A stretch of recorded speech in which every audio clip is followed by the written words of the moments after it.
अफगानिस्तान पर तालिबान के कब्जे का जश्न मनाने वालों को Indian Muslim for secular democracy ने आईना दिखाया। उस संदेश में तालिबान के हमदर्दों की तीखी आलोचना की है। मोदी सरकार ने सरकारी संपत्तियों को जल्द बेचने के लिए नया प्रोग्राम बनाया है। इसे नेशनल मोनेटाइजेशन पाइपलाइन प्रोग्राम का नाम दिया है।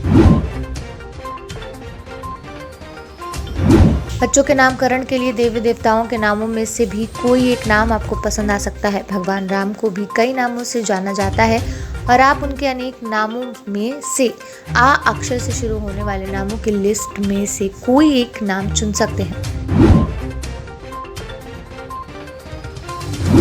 देश में कोरोना संक्रमण की दूसरी लहर खत्म होती दिख रही।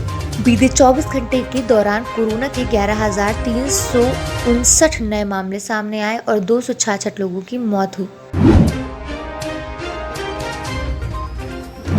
अफगानिस्तान पर तालिबान के कब्जे के बाद से वहां से लोगों को निकलने का सिलसिला जारी है।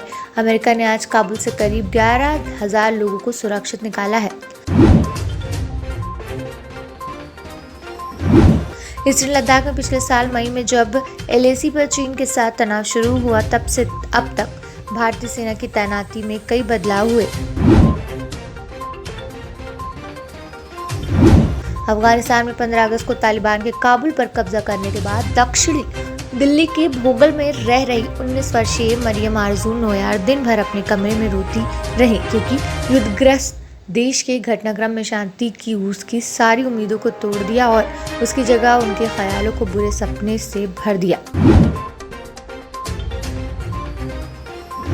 अफगानिस्तान में तालिबान के कब्जे के बाद फंसे भारतीयों को बचाने के लिए भारतीय वायुसेना जुटी है और इस मिशन में एक ऐसा ठिकाना दुनिया के सामने आया जिसके बारे में पहले कभी इसकी चर्चा नहीं की गई थी।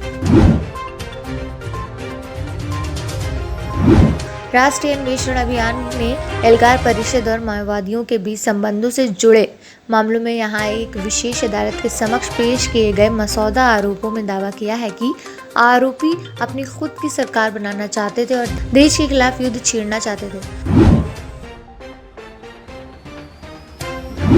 बॉलीवुड एक्टर सोनू सूद ने कोरोना महामारी की पहली लहर में लॉकडाउन में प्रवासियों को घर पहुंचाया। वहीं दूसरी लहर में ऑक्सीजन सिलेंडर से लेकर अस्पताल में बेड की मदद दिलवाई।